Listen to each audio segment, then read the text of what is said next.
of TAMCC. I'm really happy that you could be here. We have people from the diaspora that we welcome home, and we hope that you all would enjoy the independence experience. Thanks to all of you for being here, Sister Joan Purcell and everyone else. We're really, really thankful that you can join us for what we want to call an intergenerational dialogue.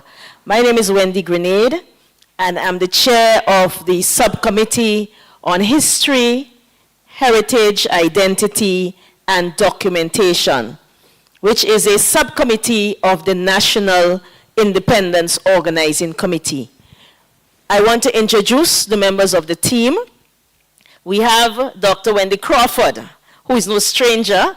She is the chair of the National Organizing Committee. You'll stand and take a bow. Yes. And she has been working extremely hard to pull it all together for this 50th celebration. Sister Gloria Payne Banfield, we call her the walking Google. Anything you want to know about independence or Grenada's history, Sister Gloria Payne Banfield. Yes. And Dr. Angus Martin, our historian. He has been writing extensively on heritage and history. He has been an advocate for archives, for documentation. He has just published the second edition of A to Z, Grenada's Heritage. Yes, and we're happy that we're here as resource persons for what we want to be a very informal conversation about Grenada. One people, one journey, one future. We want to be able to hear from you. What does that mean for you? When you think about being Grenadian, what does being Grenadian mean? What have been our journey so far? What can we reflect on as some of our major successes? What lessons can we learn from the last 50 years? And more so, where do we see ourselves going? What kind of future do we deserve? And I'm really happy that the young people are here, and I want you all to ask questions. I want you all to speak from a youth perspective, because what we want to have is an intergenerational dialogue. Let's bridge that gap so that we hear from each other. We talk among ourselves about ourselves. So this is where we want to go this afternoon. Before we open the floor to just discuss what does Grenada mean, we deliberately not on the head table. And you know why we're not on the head table? Because we want this to be a grounding. We want this to be very interactive.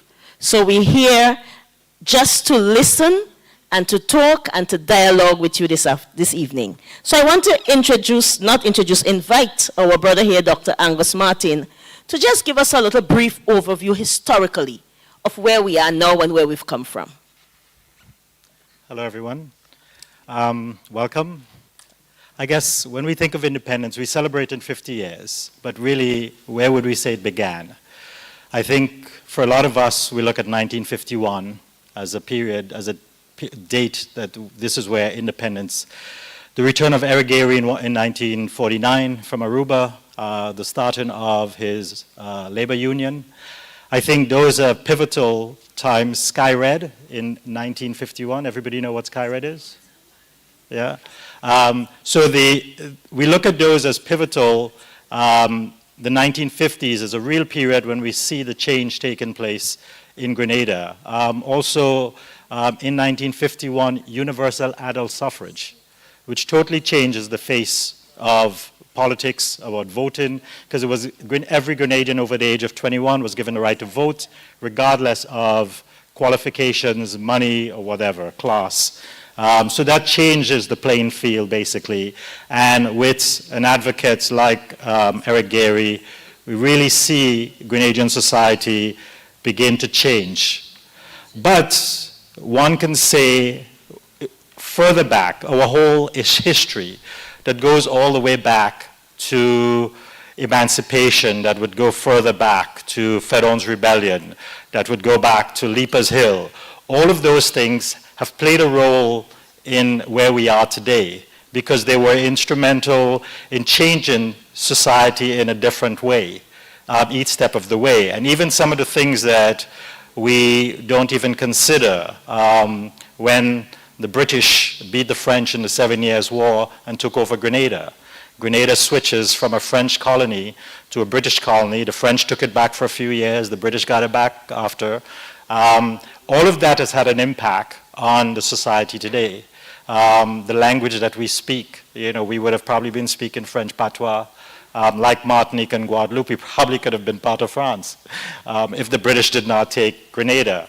So that's why it's important for us to have, even though we're going to talk about independence and what it means to us today and moving forward, but we still need to keep some idea of the road that we've traveled, that long journey that has gotten us to this point. All of these little pieces that have built up to create the Grenada that Tia Marichaud was able to advocate for representative government back in the 20s, that laid the foundation that Eric Gary, when he arrived back in Grenada, that universal adult suffrage would become the thing that moves his advocacy and pushing for independence beginning in the 60s after the failure of federation. So just to give you an idea of where we've come from and some of the things that have impacted us. And I think now we can begin the discussion. Thank you very much, Dr. Martin. I just wanted to invite Sister Gloria, since she's our walking Google, to share with us some of her key memories that got us to this point. Sister Gloria? No, I'm not too strong on my legs. My knees give way sometimes. So don't be surprised if I just buckle over and sit down. Good evening, everyone. Let's see where I should start. In order to appreciate now, we have to think of then. And so let's start with then. 1959, 60, 61, 62. These were significant years. We were a colony of Britain. Britain was trying to shed itself of its colonies in the Caribbean and suggested a federation. The federation was inaugurated in 1958. Big times. They had a governor general, they had big party in Trinidad, and Port of Spain was supposed to be the capital. Well, that didn't go down too well with the Jamaicans. But Trinidad and Tobago was designated to be the site of the federal capital. And would you believe it, there were civil servants all around the Caribbean who were selected to go and work in the federal capital. I could tell you one Grenadian, and his name is Robert Robinson. He is Randall Robinson's father. He went to work as a federal civil servant. Of course, the result was that he met his wife there and they got married and produced Randall and so on. But Caribbeanness was fostered in terms of the marriages and the liaisons and get people knowing each other. And I would say that towards the end of the 50s, that was a feature. We started to think Caribbean. You know, once I went to St. Lucia, I think during the period, and I was talking to the person who was taking us around, and I said something, and she said, well, you know, when foreigners like you come. I said, foreigners? I am not a foreigner in St. Lucia. And you know, we never considered the Caribbean people as foreigners in our country. Foreigners were the Latins, the North Americans, but not the Caribbean people. So I would say that there was a period of fostering this Caribbean identity. The colonial people didn't do that, you know. We did it. It was something that came out of the guts of the people of the Caribbean. And so, in 1962, when Jamaica had a referendum and decided that it didn't want to federate anymore, and I could never forget Sparrow's Calypso. If you know you didn't want federation, and you know you didn't want to unite as one and only one, tell the doctor you're not in favor. Don't behave like a blasted traitor. How the devil you could say you're in federating no more? That was a Calypso. And if you hear it, it sounds as fresh as it was in those days. Because Dr. Eric Williams was left with a dilemma. Dr. Eric Williams was expected to carry the federation, starting off with 10 territories, one left. Dr. Williams said, when one is taken from 10, one does not get 9, one gets 0. And that is a equation you must understand. He meant, therefore, that there was no federation anymore. And everybody was in a dilemma, what to do. Then we had the little 8. 2 came out of 10 and you had the little 8. And then Barbados went its way. And so we had the little 7, which we still have now. And those were the OECS islands. And in a lot of ways, the OECS is stronger than CARICOM. There is more cooperation. Our dollar is stronger than any of the other dollars except Barbados. So if you put on a EC dollar, take it up fast. Don't take a Guyanese dollar or a Trinidad, even a Trinidadian dollar. You can't change one here. But what I meant was that the 7 small countries banding together produced a whole lot of cooperation. We have the bank, the ECCB, and we have the Civil Aviation Authority.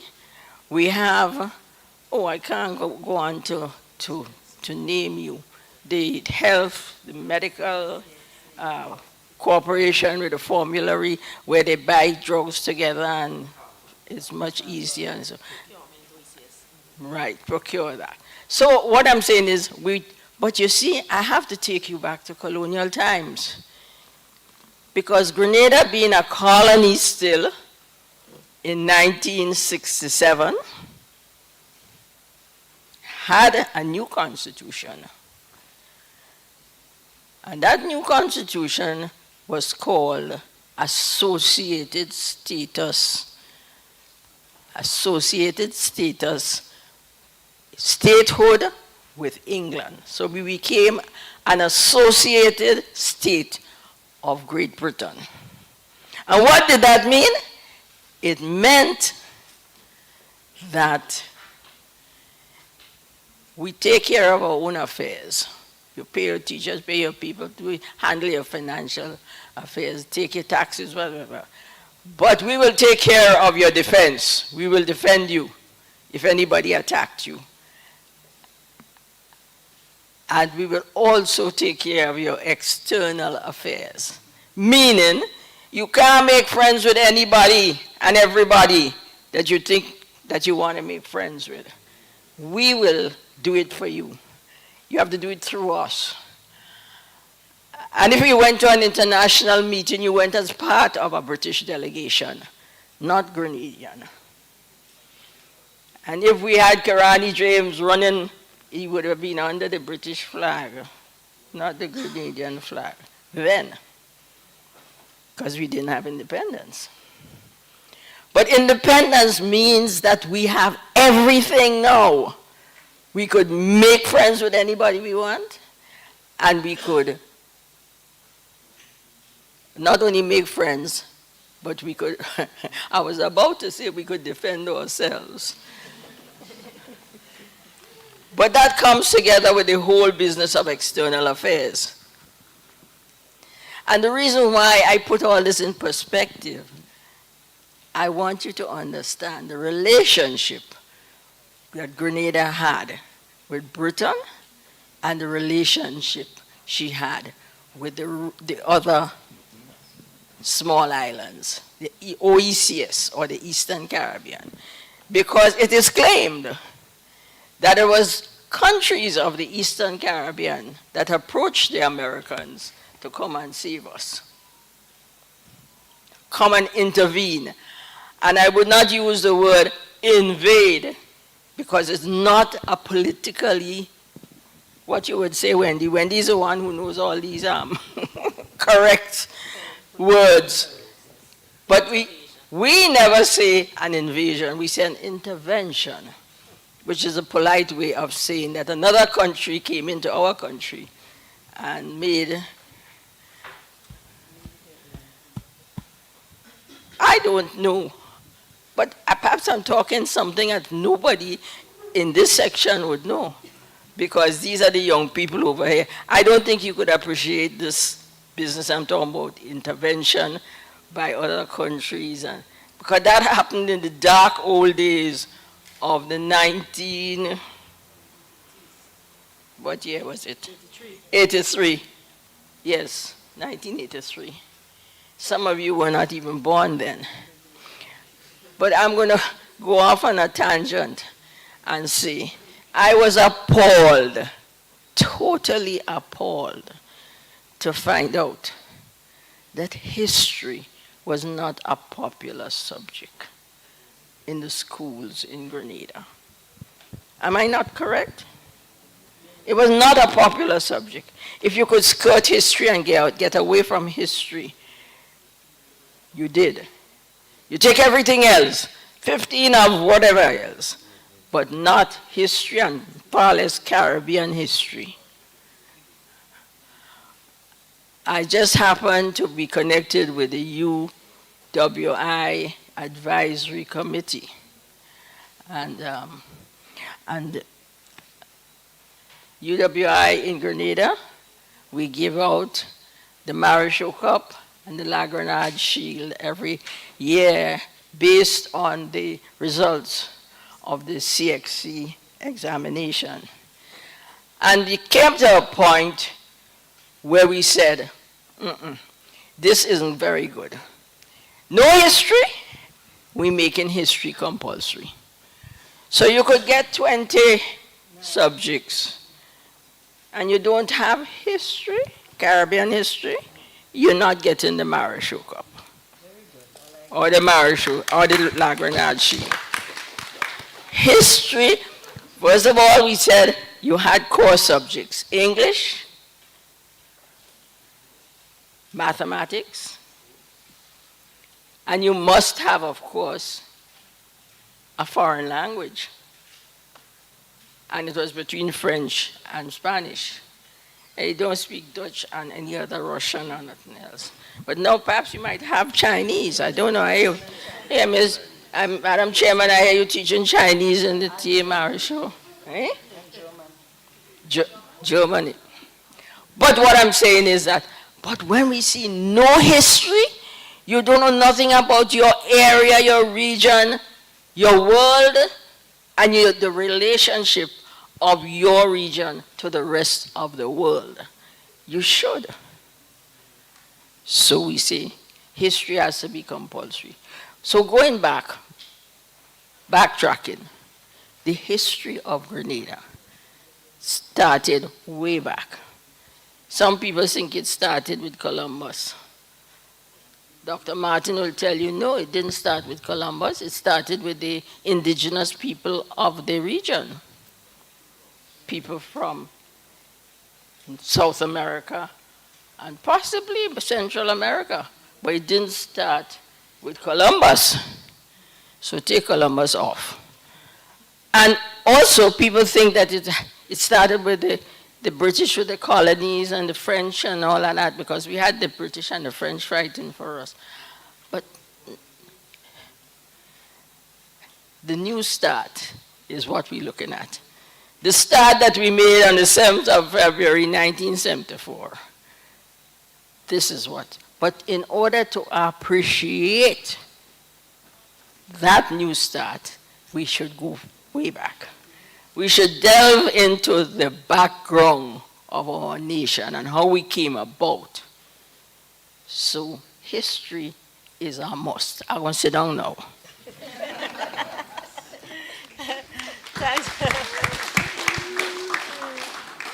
Thanks very much, Sister Gloria.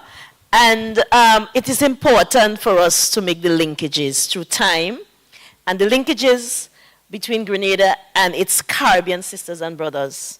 Because the one people, one journey, one future is not just a Grenadian journey. It's not just a Grenadian story. But our Grenadian story is very much wrapped up in a larger Caribbean story. And it's important to remember, and 1 from 10 did leave 9. The OECS. Eric Williams was a mathematician, a historian, sorry, not a mathematician. Yes. We want at this point, because this is about you, we want at this point to have a dialogue. What does independence mean? Anybody? When you hear independence, and don't tell me oil down, and jamming, and collars, you're buying a t-shirt, what really does independence mean? Okay, you can take the mic. We have mics. Right, yes. Stand and tell us what it means, what you understand by independence. Not specifically and necessarily in this isolated context of independence, but in general, I feel independence to mean sovereignty, autonomy, knowledge of self, knowledge of future. To be independent is to have direction and purpose and vision and resolve. Right. Those are just a few of the things that I think about when I think about independence. I wish you could stand so the people viewing online, and good evening to those of you online, could hear what you said. Sovereignty, autonomy, self-definition. You can stand and, yes? I wouldn't be able to say them all again the way I just said it, but I'm sure I'll be speaking again. Yes. But some very important points you've made. What's your name? Yeah. Damali. Damali is saying for her, independence is about sovereignty, it's about autonomy, it's about self-definition, it's about a vision for a future. And I think we share what she is saying. And what then do we mean by sovereignty? What do we mean by sovereignty? I know we have lawyers in the audience. Yes, tell us, Mr. Ownership. Ownership. Mr. Marisho is saying, and that's one of our diasporic brothers here. You can stand and, yes. Tell us what you understand by sovereignty. Sovereignty means ownership of your affairs managed by the people for the people. Essentially, that's what it is. Right. You're not beholden to a sovereign power. Exclusive decisions are made by the people. By the people. Essentially, that's what it is. Right. Thank you very much. Mr. Marisho is saying, for him, the word that jumps out at him is ownership. And this becomes a very important word. So we're hearing autonomy, we're hearing ownership. So before the end of the night, we want to come up with a nice, neat definition of what it means to be independent. And you know, when you say ownership, it becomes important. When you say autonomy, it becomes important. Because scholars would say to you that sovereignty is the ability of a state from an international relations perspective to be able to conduct its own affairs without interference from other external bodies. And the question becomes, if we are economically dependent, can we be politically independent and claim sovereignty and autonomy and ownership? I want to hear someone tackle that. What then, how do we work through the tension between being economically dependent and being politically independent? And if I may say, I had to address that question this morning onto the point. And I will open the floor, but I said that there is no country in the world that I'm aware of that is totally economically independent. There is a complex dependency between the United States and China. Why do you think the United States wouldn't go to war with China? Because their strategic interests are intertwined. Their trade ties are intertwined. Their financial flows are intertwined. So it becomes very difficult. So you have a complex interdependence. For those of us in the developing world, it's a whole different picture. But does that mean we are not independent because we are economically dependent? I want to hear some views on that. TAMCC students, don't be afraid, you know. Are we independent, and tell me why? To the point of what you were saying about whether we can claim political independence when we are dependent to some extent economically.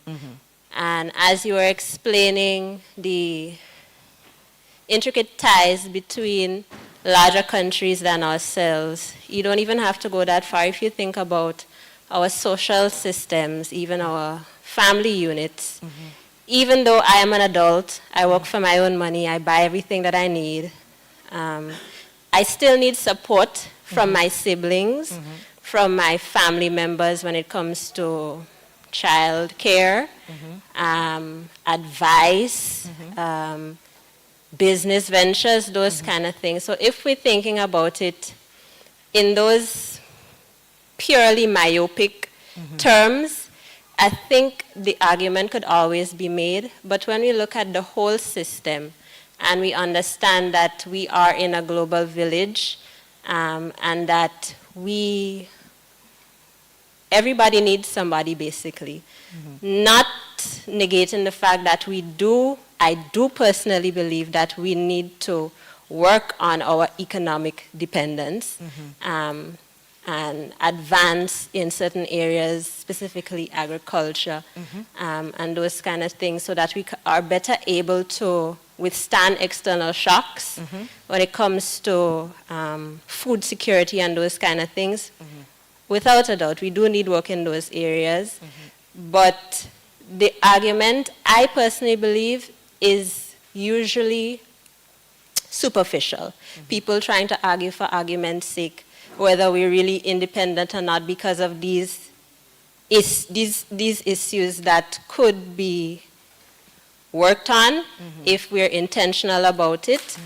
But the short answer to your question, we can be politically independent and not entirely be where we would ideally like to be in other sectors. The absence of one doesn't mean that the other can't exist and vice versa. Yes. So I think it is possible. Yes. Do we need work in other areas? Absolutely, 110%. Yes. And with more forums like these and going forward with more intentional plans, as I said, we will get there. But that is my opinion. Yes, very, very good. Well put. Yes, yes. No, I want to ask us, who are we as Grenadians?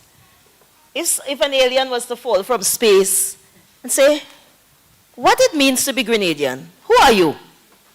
What is it? You want to tell us? Is there something uniquely Grenadian? What makes us Grenadian? Let's hear. Tell us one thing. What makes us Grenadian? The culture, yes. Let's hear. What about the culture? Yes, yes, no, don't be afraid. The culture. It's okay. You're among friends. The culture, yes. Tell us your name and what program you do. Robin Ampersand, HVAC. You are? I'm an HVAC student. Okay, yes. So the culture is unique because not many countries... You want to stand up to face the audience? Yes, the culture is unique. Tell us why. The culture is unique because not many countries in the world has what Grenada have. Such as? The carnival. The type of carnival we have, right? Yeah.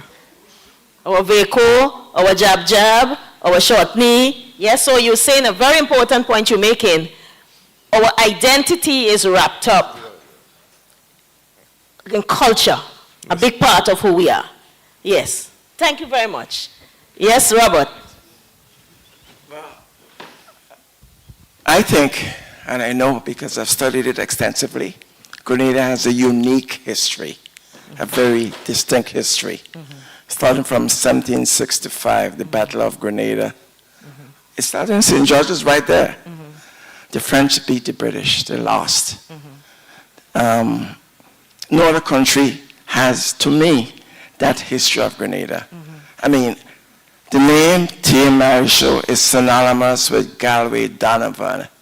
People tend to negate Donovan, but of course, T. was a protege of Donovan. Again, Grenada, Donovan took the British crown to courts in the House of Lords in London. Won the case on taxes. No other country in the British Commonwealth could claim that situation. No other country except Grenada. I'm just amazed with Grenada. Yes. Just a history which is insurmountable by most standards. Yes. Very good. So we're hearing culture, we're hearing history. Thank you very much. What else would make us unique? Tell me about the language. We have some linguistic reclamation to do. Tell me about the language. Anybody here could speak about the Grenadian language? You know, I'm reading Mr. D. Riggs's book, We Kinda Talk. And you know, your grandmother may say from time to time, go to France. Anybody heard their grandmother say that? Child, go to France. This young generation wouldn't understand your grand. What do you think, go to France? What did they mean? Get lost. And that was the British way. That was the British way of Sister Gloria really demonizing the French. Yes, go to France. In your villages, you would hear people say that. And there's so many things in the language that is so uniquely Grenadian. Yes? But I want this to be a really intergenerational dialogue, and I want to put Sister Joan Purcell on the spot. We've had several phases in our modern history. What do you think maybe some of our biggest accomplishments, and what may be some of the lessons that you think we must learn going forward? You've really put me on the spot. I know you're good. And unlike my sister Gloria, I don't remember dates. And I guess at my age, that's not surprising. But I wanted to make a comment about independence. One word, maturity, maturing. And independence is a continuum from dependence to independence. And interdependence is really the highest form of maturity. So even if we are independent in some ways, interdependence is a feasible option, a reality. The late Miles Monroe of the Caribbean, he talks about Caribbean people, and he talks about the burden of freedom. That as Caribbean people, we must face freedom and take responsibility for ourselves. And I think that's one of the areas in our independence. For years, hundreds of years, we've had people taking care of us. How can we stand on our own 2 feet, at the same time building relationships that will mature us and strengthen us? What are some of our achievements? Definitely, we have grown in our area of culture, our singing, our dancing, our sports, the arts and culture. We have gained confidence in or a number of scholars like yourself, Sister Wendy, who have made it. Well, there are two Wendys there, both of them are scholars, who've made it all over the world. You can find Grenadians in every continent who've done well and done it on the education they received at primary school, whether it's in St. Andrew's Methodist School or Hillsborough Government School or Anglican Primary School. Right? And so we've done well intellectually, definitely. We have, Grenada, there is a lot of first about us. Sister Gloria might be able to tell us more about some of those first Grenada, first this, first that, first. But very recently I heard it said that, you know, when Christopher Columbus saw Grenada, he called us Conception Island. And a word for conception can be womb. And Grenada can be considered the womb of the Caribbean. From Grenada comes some of the best of the Caribbean. And we can take pride from that. There's a lot, but not coming to mind. I'm sure some of it will come up. And I'm really, really pleased to see the young people here and to know that history. But I must admit, learning history in school did not appeal to me. It is only when I went to university at graduate level, history came alive. And I really wish we can make history can come alive to our young people, told in a popular manner, like I have told it, I dare say. Thank you. Thanks so much, Sister Joan Purcell. And for those of you who don't know, Sister Joan Purcell was a member of government, a member of parliament. She was Minister of Tourism and so forth. She has played a very important role in the political life of Grenada in our modern history. Yes, so I'm happy that you can join us. Oops.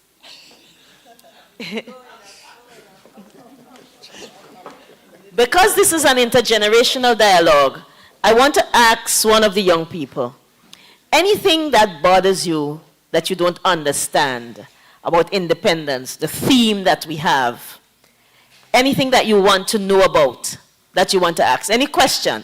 We can't promise that we're giving you any prize, yes? But anything that you want to know. Oh, we have a scholarship. I wish we could say we have a scholarship. Yes? From any young person. Yes? Anything? Yes, yes. Don't be afraid. Don't be afraid. Who is it? Someone? Yes? Anything you want to find out? Yes, look a hand there. Nice. Say your name, what program you're doing at MCC.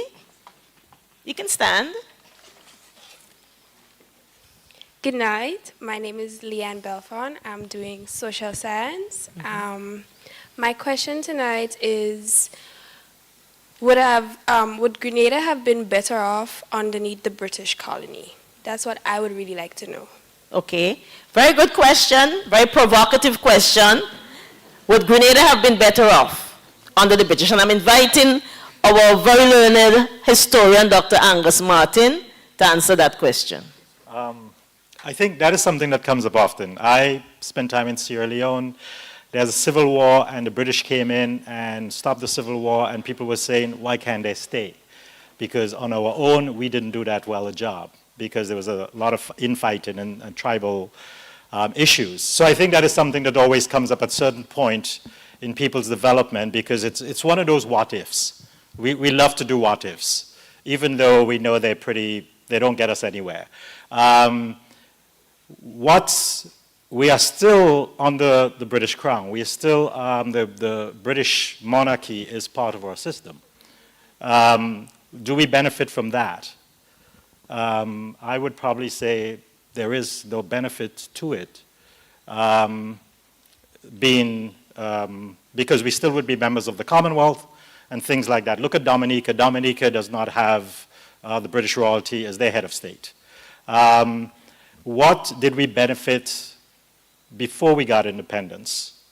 We were associated statehood, we had internal self-rule, and then we became independent.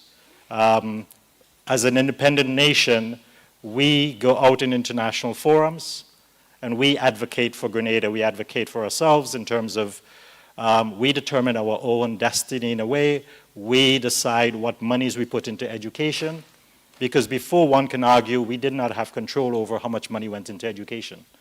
The type of schools, we did not have control over that. So would we want to give that to somebody else? Would we want to give a lot of these decisions that we make on our own to someone else who are not part of us, so they may not be aware of what's going on in our society? And that is the idea of independence, and we determine in our future is that we are aware of what it is we want. What are our dreams that we have for our children and grandchildren? What are the educational facilities we need? The health facilities, we decide about building our own hospital. Even prisons, any kind of institutional. One can say there are issues. We could point to a few of them. For example, do we have a national library? We did have one under British rule, but we don't have one today. You know, why is that? We can ask these questions. Because I think it's sad that we don't have a national library, because it is a sign of we're not putting emphasis on knowledge, you know, and reading. And we know we have a problem with reading because few people want to read, you know, and if you don't read, you don't gain knowledge. I'm sorry. There's just no easier way to say that. You know, everybody's saying, well, young people, there's technology, we got to do all this stuff. No, you got to read if you want to learn. Sorry. There just isn't any other way. That's the best way we take in information. Sure, you can watch a video and that kind of stuff. It helps. But the basic thing is reading. We need things like libraries. So you have to advocate for that. If you, who are going to be voting, do not advocate for that, and that's why we have independence. Because you now have the right to vote. You're 18 and you have the right to vote. You can advocate for different things in our society, whatever it is we want. Do we have sports fields? Who advocates for that? You know, stadiums. We got 2 beautiful stadiums. Well, almost. They need work. Who advocates for that? Why do we have 2 good stadiums and no library? So I think when we talk about could we have done better under the British, I would say the answer is no, because they didn't have our interests at heart. We have our own interests at heart. But we also have to fight for things. You can't sit by and say, we don't have a library. You got to go out on the street and say, we need a library. Or we need a creative center. We need a place where we can go in and edit our own little videos and stuff like that. You know, so it's really up to us. We have that power as part of the electorate to go out and say, we demand these things. Before, we did not have much of that power. Now we do.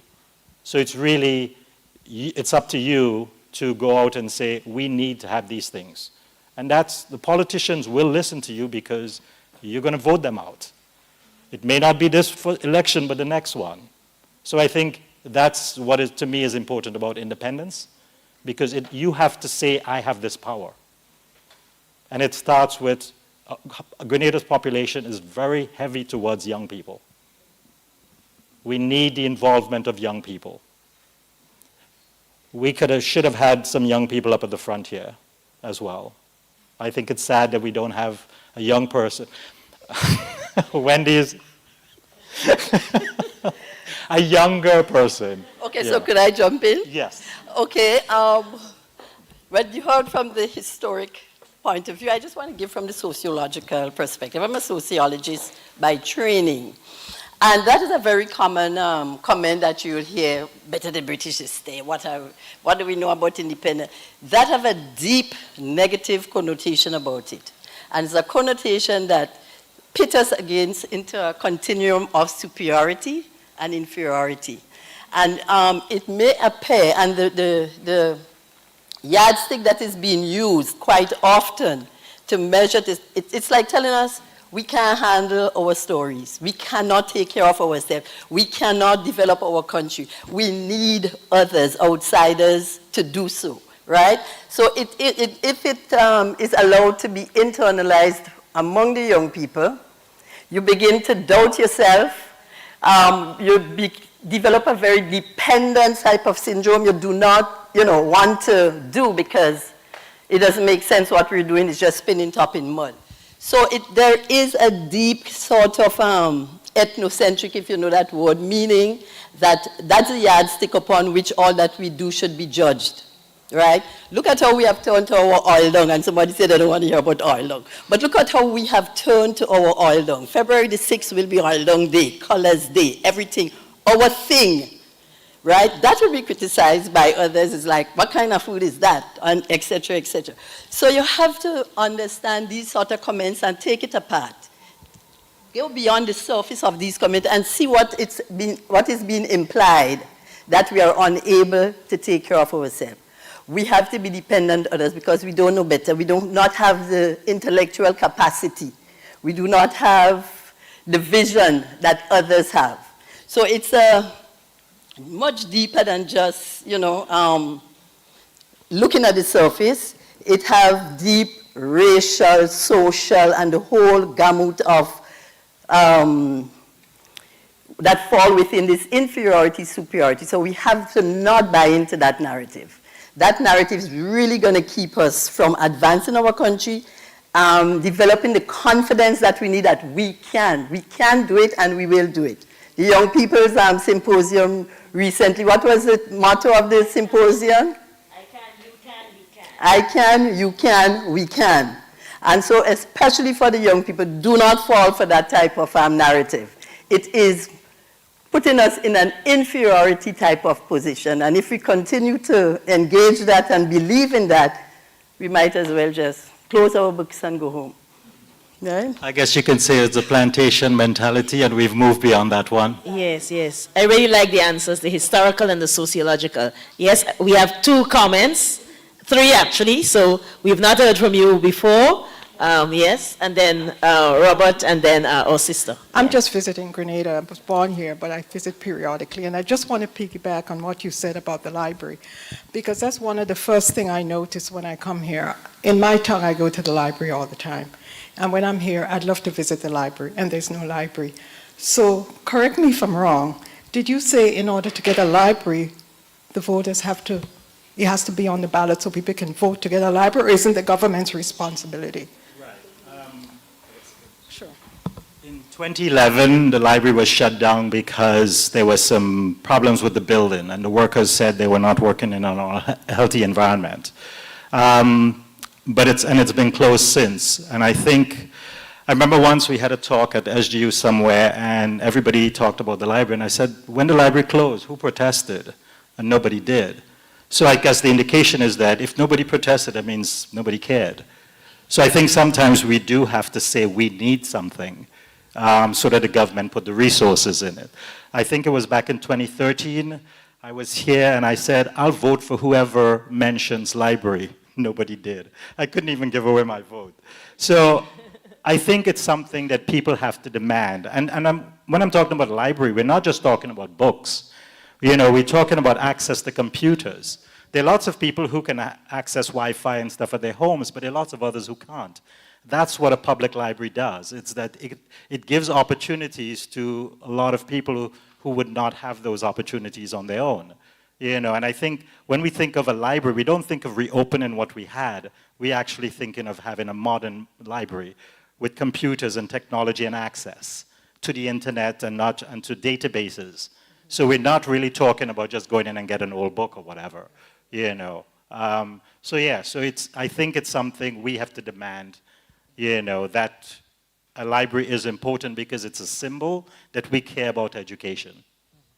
Yes, very good. So we have 2 more hands. I saw Mr. Marisho and then our sister. Yeah, this is a comment to Dr. Crawford. I'll play devil's advocate for the British. When they were here, they gave us a Grenada handbook. Grenada Handbook encompasses every aspect of Grenada. Do they still publish Grenada Handbook? Gloria, maybe? The last one, I think, was in 1947. 47, right. I think we had a discussion on surnames. In Grenada Handbook, it tells you the etymology of all the names in Grenada, the origins of it. That I got from the Grenada Handbook. So to me... It also told you the price of produce. Price of Cocoa, produce. Nutmeg, not bananas, because bananas wasn't there in 47. At the time. But the price of all the different things that we produced agriculturally was in the handbook. And you could, and actually you could quote it, because it was almost a legal document. It certainly It was was. printed by the government printry. It listed livestock, quantity, quality, and everything else. Birds, even the birds, Ramia bird that discovered was indigenous to Grenada in the handbook. How do people know these things? We do. I think in defense of Grenadian writers today, including myself, we've actually done pretty good. There are quite a lot of books out there that Grenadians have done. I have just published the second edition of A to Z of Grenada Heritage, which has quite a bit of information, and also where you could go to find more information. We have Dr. Nicole Philip Dow just produced a text for Form 1 and Form 2, which has now become mandatory to do history. There are lots of Grenadian writers that are producing things. I think in terms of these compilations, you will find a lot of statistical data within government. I think we've outgrown the handbooks. I think they captured data for a specific time. We've gone beyond. I use them for my research, but I think now, because data is so diverse that we cannot contain it within one volume, it's multiple sources that we would have to utilize to share the knowledge that we have about Grenada and stuff. You know, and there are quite a bit of them, but they're not consolidated. Of course, we don't have an archives. We don't have a library where you could actually go and access all of these. But more and more, some of these are becoming available on the internet. Let me just let me respond to you. I was shocked, dismayed to find the history of Grenada does not reside in Grenada. I was able to, you remember Alistair Hughes, right? The week before independence, you know, he published these little journals and he gave a number, whatever. I was able to pull out from a foreign library that specific newspaper by Alistair Hughes a week before Grenada independence. So I'm saying to myself, well, why is it not in Grenada? I mean, even T.M. Show, the history of T.M. Show resides in Barbados. But you seems to have the monopoly on his travels and interaction. Again, it's not in Grenada. Something to seriously consider. Moreover, the photograph you use, well, I'm told it can be purchased, okay? If you want to use Grenada's history, it can be purchased for a fee. That is not acceptable to me. Okay. I totally agree with you that we do not have a national archives. I deplore that as a historian. If I want to do studies, research on Grenada, I go to England or to France. That's where I have in my possession copies of the first map of Grenada that goes back to 1667. Few Grenadians have ever seen those. But if you go to the French archives, you will find hundreds of maps on Grenada, the fort, when Fort George was built, the early Fort Royal, it was called. So we have in a way outsourced our history to other people, to our colonial powers. We have not been able to get it back. Yeah. And I think that's our fault. Yes, and I think I'm coming to my sister, but as we wrap up, we want to look to the future.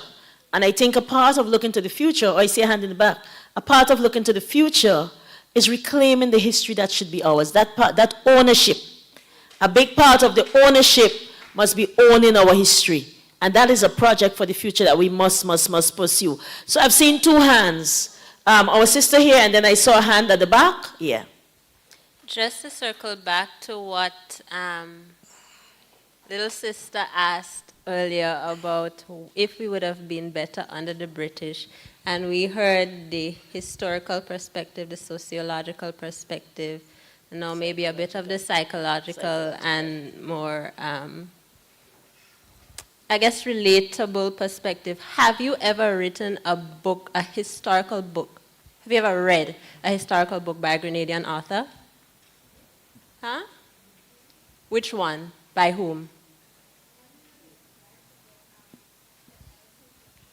The Isle of Conception, is that the only one? Okay. That's kind of my point in this. If you think about those type of questions and the people who ask those types of questions, there is some level of ignorance, and not ignorance in the way that people colloquially say it, mean it to be like if it's a derogatory thing, but in the truest sense of the word, that you don't know. And for a lot of the younger generation, I mean, I would consider myself to be of the younger generation, but the younger ones, I don't know what Gen Zs, what's y'all title? Gen Z. Yeah? When you ask them about Grenada's history, they can't tell you. And even persons in my age group, what do you know about our story? They don't know. Unless you take it upon yourself to read the books by the persons who have lived through the periods, depending on which end of the spectrum you fall. Some people think it was the greatest times, some people think it was the worst of times. And you have to be able to listen from both sides to decipher for yourself whether the times were actually good, bad, or a mix of both. If you don't know how we were under British rule, you would have no comparison to say, okay, well, this is where we are, this is where I'd like to be, this is where we were. Would it truly be better to go back there? What happened under these systems? What is happening now by contrast? Would you say that you formed a clear or a good picture of how we gained independence? Did you know that when we hoisted the flag for the first time, it was under complete darkness? Do you know why it was under complete darkness? Do you know the story of that period and all these things? Do you know these things? Do you? It's a genuine question, yeah? And I think these are common threads that are going to not just run through this discussion, but going forward. And in any discussion, you hear these common threads about bridging gaps, education and knowledge. And me personally, I think healing traumas is a big thing that a lot of people don't talk about enough, because we went through a very traumatic period as a people. And it wasn't even that long ago, which is the wildest thing to me. There are people who have nightmares still, I'm sure, about things that would have happened during the revolutionary period, and things that happened to their family members and those kind of things. And because of that trauma, I think a lot of things were born out of that, negative things, a level of submission or a level of inhibition, just a learned helplessness. Dr. Crawford touched on it a little bit about the ethnography of our society and just the group think and the group consciousness. And the long and short of it is that we need to know where we've come from. Not just Bob Marley said, but it's a true telling.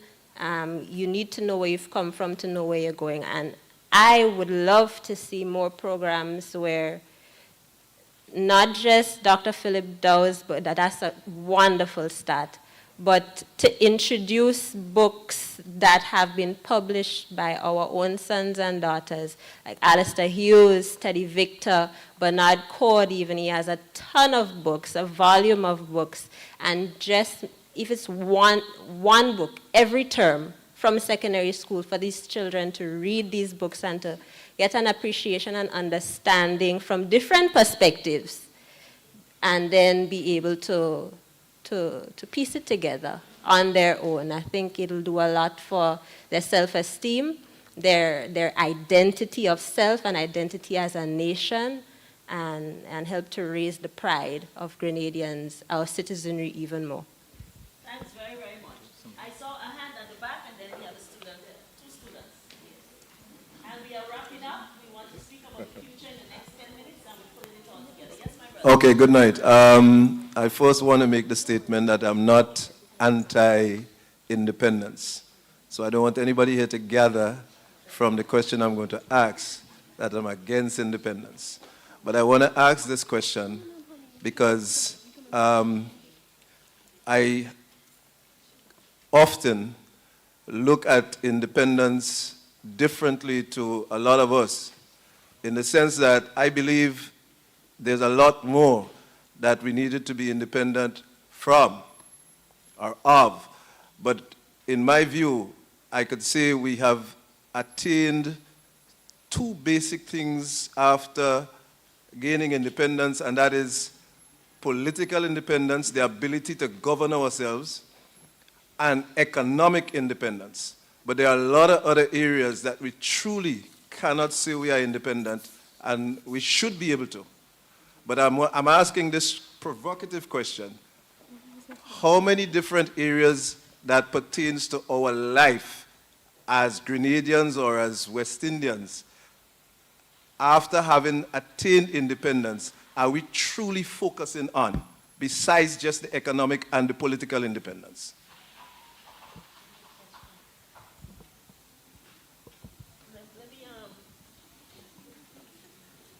I'll come to you. Don't lose your question. I think that's a very good question, my brother.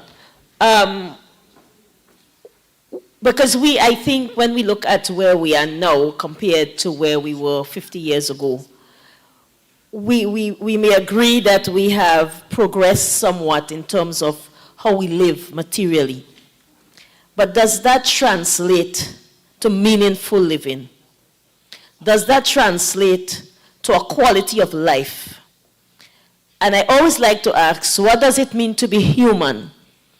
What does it mean in terms of the sense of community that sometimes I think we are losing? So you're asking a deep question that forces us to think about who we are and how we live. And I always say, a village was raising a child, even as we were going through a lot of political conflicts through time. But we are not seeing a village raising a child anymore. The society has changed, and there are things that we welcome that are new, but there are things that we still long for, that we seem to be drifting from. So your question is getting to the heart of, how do we live? How do we live with self? How do we live with others? How do we live in community? How do we live with the rest of the world? And if to be independent is to be free, it must mean, are we free to think in a particular way? What are the values that govern how we think? What's our worldview? What guides us? Where is our anchor? And to be independent for me must be, and Sister Joan Purser spoke of interdependence, where, and I said it this morning, and it's something my dad always says, people matter more than things. And I think for me, we are seeing a society where things are beginning to matter more than people. And if we are, in fact, to think about the next 50 years, we have to ask, how do we reflect on how we live? And as these young ones grow up, how should they live? As we think about crime, as we think about a lot of the social ills that are creeping into our society, what does independence mean? What should it mean for how we live in community? To take a phrase from Sister Joan Purser, how do we live in community with others? And it must take us back to our spiritual roots. What is guiding us? It becomes very important for our understanding of self and our understanding of othersness, other-centeredness. And if we are others-centered, it means we could advance to higher heights as a people. But I want to come to the students here who are asking questions. We had 2 students. So your name and your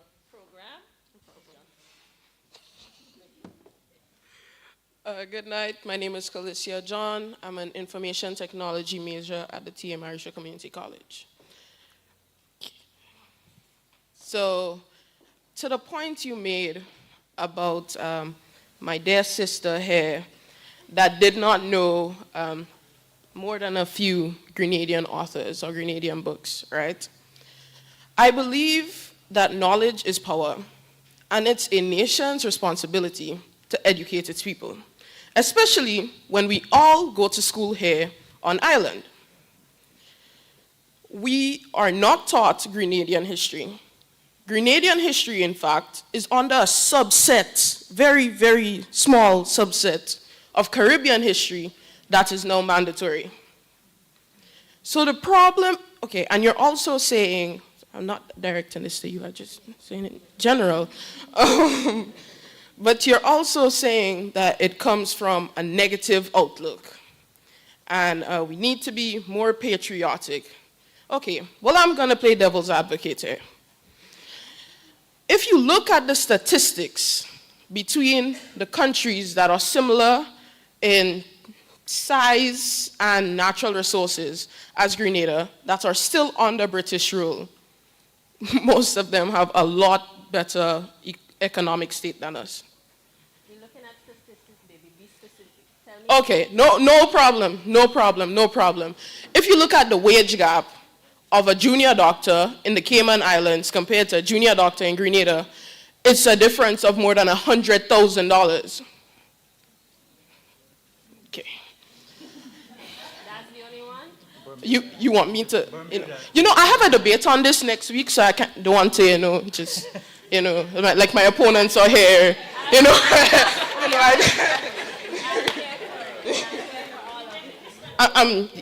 I'm sure you're invited to our debate if you would like to attend at the T.M. Arisha Community College next week. It's on the 5th. It's on Monday. Yep, at 11 o'clock in Hospitality Hall. I would love to see you there. You would hear all the great points on both sides, and maybe we could continue this in a productive manner there because, yeah. Thank you very much, though.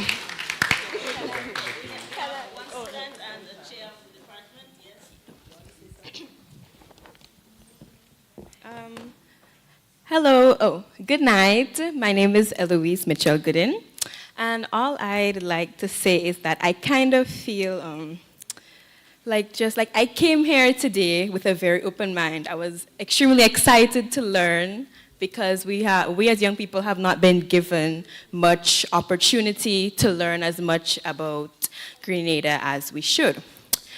But I'm now feeling a tad bit discouraged, like just a little bit. And when you were making a few points, me and my classmates and my friends, we were giving each other looks that we were telling each other with our eyes, it's not really our fault. It's not our fault. We have the zeal to learn. We want to learn.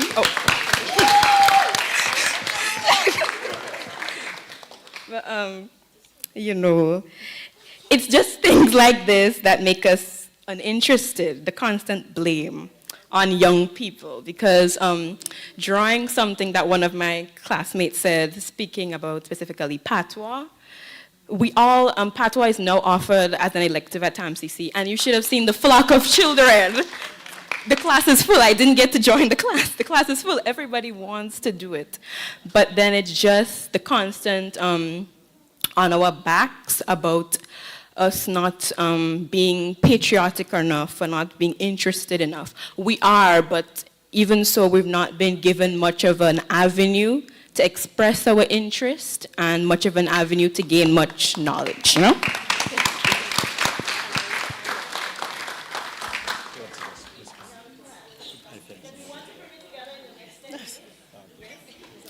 All right, good night, everyone. I am Ms. Bisha Otley, Chair of the Business Department at TAMCC. I think our understanding of independence must be interpreted within the structural characteristics of the Caribbean, as well as within the political framework within which we exist. There is no way that we can separate independence and interdependentness in the Grenadian context. I think the structural characteristics of the Caribbean, and I'll explain, things that we are not in control of. For example, our size. For example, the available resources that we may have at our disposal. The lack of diversity that our geography might offer. And that is why maybe we are heavily reliant on sun, sea, and sand. Now, because of those structural characteristics, things that we are in control of, for example, the lack of diversity in terms of the different sectors, focusing on agriculture, which again is very susceptible to external shocks. Independence must be interpreted within that context.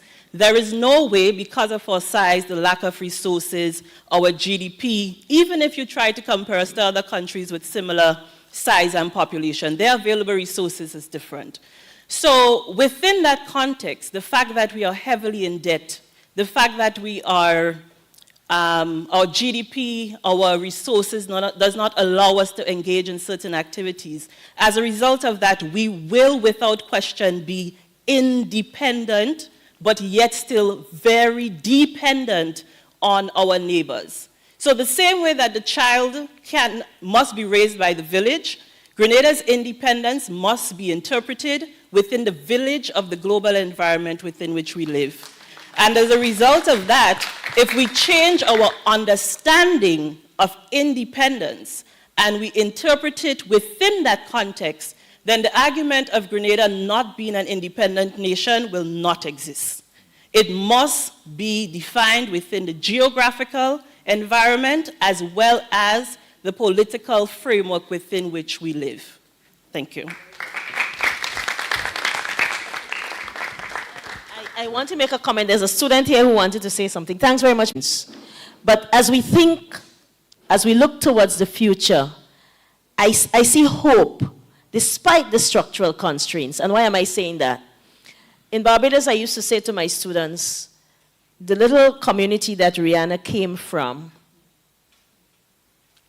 did not constrain her talent or her imagination.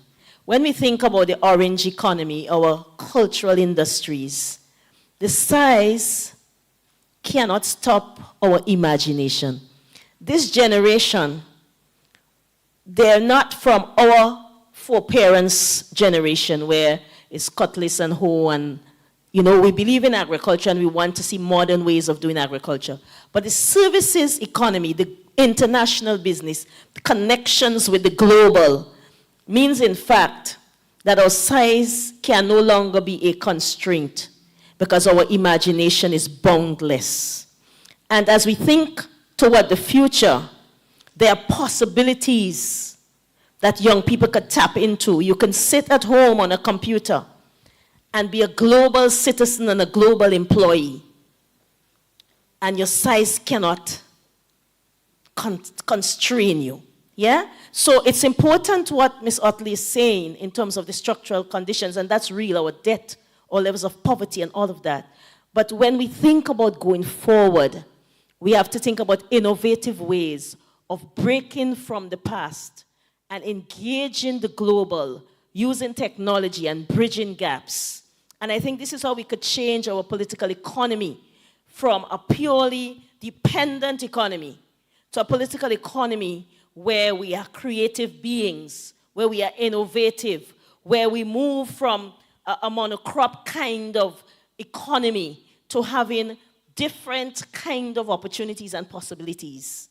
And I am confident that the students of TAMCC and other students can find ways to do this. I'm seeing some hands. I saw your hand, I saw a hand here, your hand, and then we have to wrap it up. Good night, everyone. My name is Donnie Sullivan. Computer system. So I do computer system network technician in TAMCC. And my question is, what really happened between the British and the French? Because I'm a curious person, and some might say a disagreement or something happened, but I've been told stories, so I really want to know what really happened between the British and the French. Yeah. Basically, the French and the British were always at each other's throats. And every war in Europe impacted the colonies in the region. So any fight that broke out in Europe, ships were sent out by each nation, and they would pillage each island, each other's colonies. They would raid slaves, they would raid resources and take it back to their own. So the French came to Grenada in 1649. They established a plantation colony. They established slavery in Grenada. They committed genocide against the indigenous peoples. That's why there are no indigenous people in Grenada today. And in doing so, they established a plantation colony. In 1759, the 7 Years' War broke out between the British and the French. And the British had a better navy, basically. They invaded Grenada, and they took over Grenada in 17. They took Grenada. All the French colonies were actually taken by the British, but the French did not want to lose Martinique. They got that back, and they exchanged Canada for Guadeloupe. They thought Guadeloupe was much more important than Canada. But Grenada, they kind of just left Grenada in the wings. Grenada, the British decided they wanted Grenada because it was the only legitimate French colony that was turned over to Grenada. So in 1763, in one of the treaties that ended that 7 Years' War, Grenada became a British colony. Many of the French remained on the island. And there were lots of conflict between the French and British that eventually the French ended up taking Grenada in the War of American Independence, which was in 1779, the French invaded and took Grenada back. But in 1783, Grenada was returned to the British in another treaty, ending the War of American Independence. So we were little, basically, little tokens moved around in this larger global struggle between European powers. And we finally became a British colony in 1783. In 1795, there was a rebellion. The French rebelled against the British. They lost, and Grenada remained a British colony until 1974, when we became independent. So we were just part of this larger global struggle between European powers.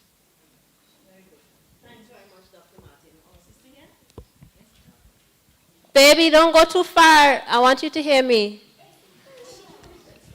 So yeah, just in response to my sisters, first and foremost, I really appreciate that you stood up and you expressed your feelings, the way that my words made you feel, whether it was positive or negative, and I hope that going forward, people always hold space to acknowledge your feelings and operate from a place of understanding mutually. Second of all, if you go back and you replay this, if this is, well, it's being recorded, if you find the replay somewhere and you go back and you listen to my words, you would hear that I did not attack you. As a matter of fact, coming to the end, I said that I really do believe that the book should be introduced at a much earlier level, even as often as every term, so that the younger persons can get a better understanding of our history, which is exactly what I said. And thirdly, and I say this again from a place of love, nothing but love in this house, nothing but love in my heart, and every time I speak, although some people might find the things that I say a bit unpalatable, I say it because I don't know how to say things but to say them. And younger persons, I've noticed, I don't know if it's the socialization or people really are on you guys' back for whatever reason, blaming you and putting you down. I don't come from that area, that aspect. it's not your fault that you haven't been taught, but at some point, being a young adult, you have to start taking accountability for the things that you know and for the direction that you want to move in your life. I was never taught these things, and it was only recently, I would admit, a couple years ago, I started this personal quest because I wanted to know a lot more about our history and where we come from and all these things, to read these books. But at some point, as a young adult, the onus is on you to learn the things that you want to learn, to know the things that you want to know, and it's only going to help you grow and develop as a human being. And that's just... Okay. And then we wrap it up. Yes. Okay, good night, everyone. My name is Adia Bailey, and I am of the Department of Business in T.A. Marshall Community College. And I just had a little opinion tonight, not really any side, not really anything, just an opinion. I think as Grenadians, we play the blame game a tad bit too much. It's either the old people blaming the young people for not knowing, the old people blaming the young people blaming the old people for not telling them anything, or vice versa. But I think as Grenadians, we need to stand our ground. We need to actually, when we are saying something, to back it up. I would say that most of you on this side are like of the older generation, and I've heard, by listening to you, I've heard that some of you are complaining that, you know, we are not really independent. But independence was given like in your time, I would say, and I would say that you had the ability and the forefront to try to make decisions, to stand your ground, to speak, to have a voice. And I would say, relating to the colonialism and if we should be under the British colony or not, that being independent gives us a voice now. Being independent gives us the opportunity so that even if you didn't do it, we can. So I just had to say that we need to stop blaming and actually start doing. I thank you. Thank you very, very much. Okay, I'm seeing two hands. Oh, well, we haven't. Okay, so we have. Lane has the mic. He has the mic? Okay, and then Yes, Pauline, and then Sister Joan, and then, yeah. Brother, you at Lane? Yes, good night, everyone. Just two observations. Independence is about ownership, yes, but I just want to point out that the law, the supreme law that we live under, was handed to us. We don't own it. It was something that was handed to us. A.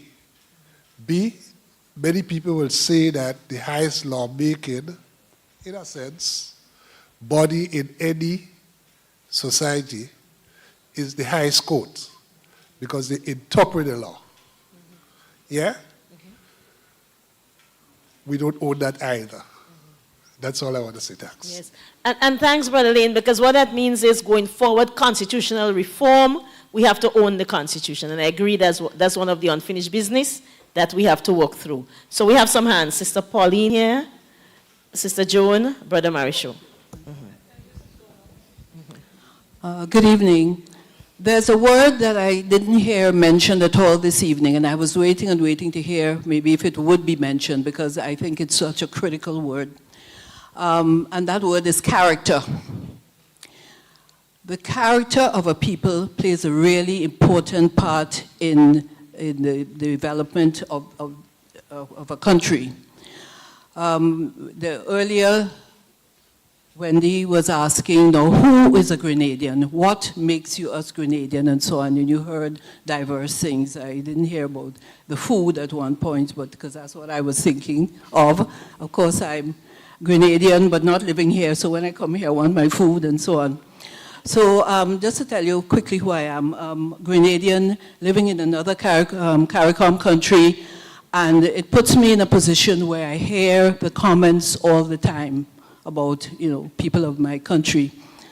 And I think we must never be fearful. Fear is a word that really sets us back. And I want to say that in particular to the young people. Young people in the past in this country have been very strong, and I urge you to keep that into your character. I saw it in 1974. I saw it again 2 years ago that the young people are just moving forward and saying what they want. So while we may not be seeing it at times, and you yourself may not even realize that that's what you're doing, you're strong. You're not fearful, never be afraid to step forward as long as you're not being unreasonable in any way, but do not be afraid. You must know what you want for the future of your country and seize it, grasp it. Okay, I think you know what I mean by 2 years ago when young people were saying, this is what we want, no more old people, you know, and so on. So, yes, so please know who you are, have a strength of character. I hear that the people of Grenada are very strong people generally. People say, what makes you the people that you are? You know, you had this revolution in particular, but before that you had other things happen in Grenada. For a small country like this, you have a lot of people who are outstanding and so on. But keep that into your character. Know that you are strong, good people, that you can get what you want if you sees things in the right way and so on. And I really want to applaud the young people that I see here today and the young people on the whole. They come forward, they march. In 1974, you would not have known about that, but they were there marching. And also, that reminds me, there was a series called The Resilience of the Spice Isle. It's on YouTube. Barbados is looking at it at the moment. We're up to episode 9. I looked at it myself on YouTube and saw that there were 2 more. I thought there were 12 originally. But if you look at that, you'll begin to understand what people of your age do when you need to really take your country forward and so on, and put a stamp, the stamp of your country on the world, not just in CARICOM and in the region, but on the world.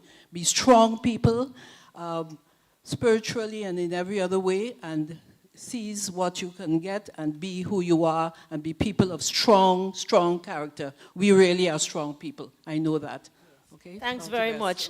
And that, the resilience of the Spice Isle, I think is a must view. And I'm encouraging the students, just go on YouTube, and it really does tell the story of Grenada, a resilient people who know how to overcome and bounce back. Sister Joan and Brother Robert. And okay, before we leave, I'd just like to plug 2 famous history professors. One died and one is alive. Start with the dead one first.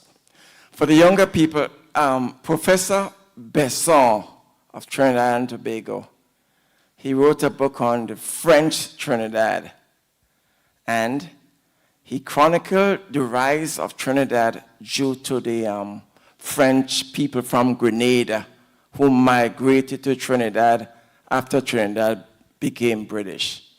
We could talk about the manumission. Professor Martin will tell you more about that. So just Gerald Besson. Some of you who may be astute would recognize the name Besson.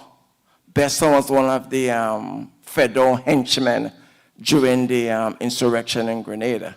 So those French people from Grenada migrated to Trinidad due to a host of pressure from the British. So Grenada's loss was Trinidad gain with its French extraction. Number 2 is Professor Edward I. Cox. He came to GBSS. He wrote voluminous work on Grenada. He carefully chronicled his research on Grenada. He is of Carriacou extraction. In those days, of course, people from Carriacou, to get to GBSS, you'd have to live in a hostel. So Professor Edward I. Cox came to this institution, GBSS, and migrated to the US. Before he passed away, I'd like to make mention of him. Today, he is the professor at Rice University in Texas, Professor Cox. One of our local boys, probably in his late 70s, early 80s, but he did voluminous work on Grenada, the history of Grenada, associated articles. So that's your homework for the night. Professor Besson from Trinidad and Tobago, and Professor Edward I. Cox from Grenada.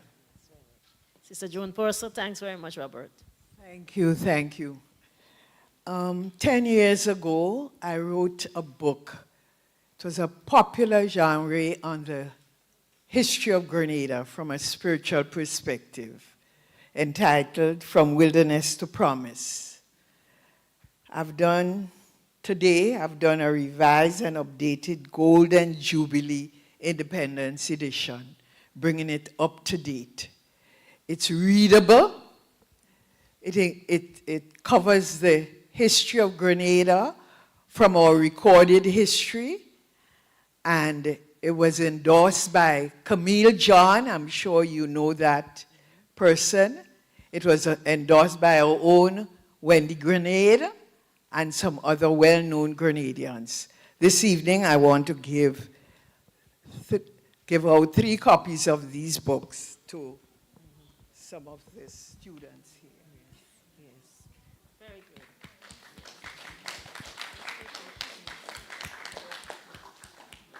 And we'll put one in the library. Yes. You could give one to the library. Yes, yes.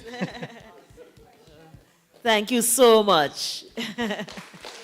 Yes, thank you so much. Thank you so much. So it's about time to wrap up. We were supposed to end at 8:30. And this was indeed an intergenerational dialogue. We heard about ownership. We heard about interests. We heard about sovereignty. We heard about autonomy. We had questions from the young people that really provoked us in terms of what if. We heard responses from historians and sociologists in terms of how do we grapple with who we are and how do we stand tall in our smallness and how do we ensure that we chart our own course. We know that there is unfinished business in terms of the Constitution, and Brother Lane reminded us that our highest court is still not with us. So we have some unfinished business to do. We heard a lot from when our dear Principal Kenny, he framed it nicely for us in terms of independence and what it means. And then Sister Gloria was able to bring us back and take us forward. And of course, our historian was able to give us a good glimpse. We want to thank all of you for being here and for participating. Those of you who are from the diaspora, all the students from TAMCC, let's give them, yes. We're happy that they're here. And we hope that we can take something away from this intergenerational dialogue. And I always say to the young people, we can't blame you. We have passed a baton to you, and you are running a race. You are running a race based on the baton that we have passed to you. So if the baton was broken or damaged in any way, it would affect your race, your leg of the race. So as a society, we have to reflect on the legacy that we are leaving for the younger ones. History becomes very important, students, an understanding of who we are. And we can't be independent if our minds are not free. It starts with how we think about how we live. Our brother in the back asked us that. How do we live? How do we define ourselves? How do we present ourselves to the world despite the structural constraints that Ms. Utley reminded us of? So I want to thank all of you. I want to thank Tia Cummins and the Secretariat from the National Organizing Committee, the Secretariat, for really putting this on. Marilla Hagley at the back, for putting this all together and the hard work that they did behind the scenes. So tomorrow evening we would be at Deluxe Cinema in Grenville, and we hope to continue the intergenerational dialogue there. We want to thank the technicians and the media, and for all of you viewing online. Thank you for tuning in, and we'll continue the discussion on one people, one nation, one future. Thank you. And we can play the song, Going Up, Going Up, Going Up.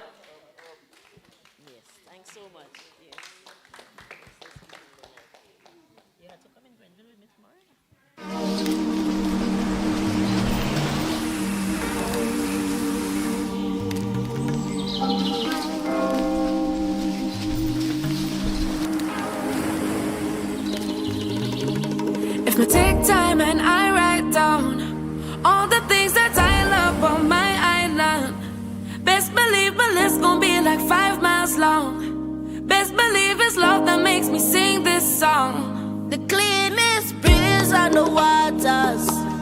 Friendly people meet in every corner. Togetherness and love is what we stand for. We stand for. We stand for. Oh, island in the sun. Look at how we've grown, how far we've run. 50 years we strong and more to come. More to come. More to come. We're going higher. 50 years we're blessed, we're forged in fire. Still reaching for more. Going up, going up, up, up, up, up. Going up, going up, going up, up, up, up. We're going higher. Going higher. As we aspire, build advances, put people together. Bang, bang, bang. It's only up from here. Take time to reminisce on the richness of our history from the beginning. From the people who came through sugar and change, emancipation, the revolution. More than the speck up on the globe. More than the ice cream and gold. Much more than the nutmeg and the clove. Tell the world we are Grenadians. Oh.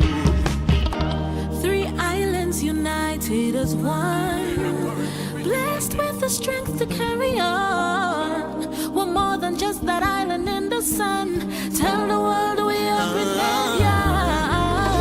Higher. 50 years we're blessed, we're forged in fire. Oh, you mean? We going up, going up, going up, up, up, up, going up, going up, going up, up, up, up. Aspire, build advances, want people together. Going up, going up, going up, up, up, up, going up, going up, going up, up, up, up, up. Really and truly, can't find the words to describe what my country mean to me. So much things we take for granted, but so much things they give to me.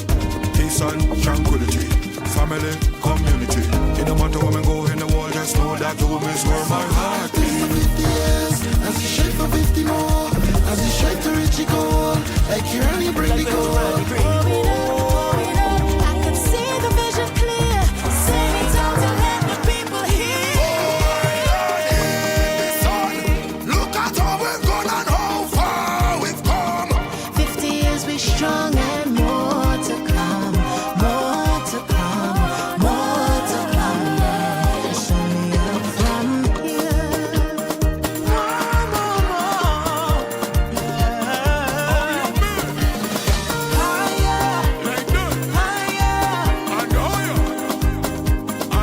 It's only up. We're going higher. 50 years we're blessed, we're forged in fire. Still reaching for more.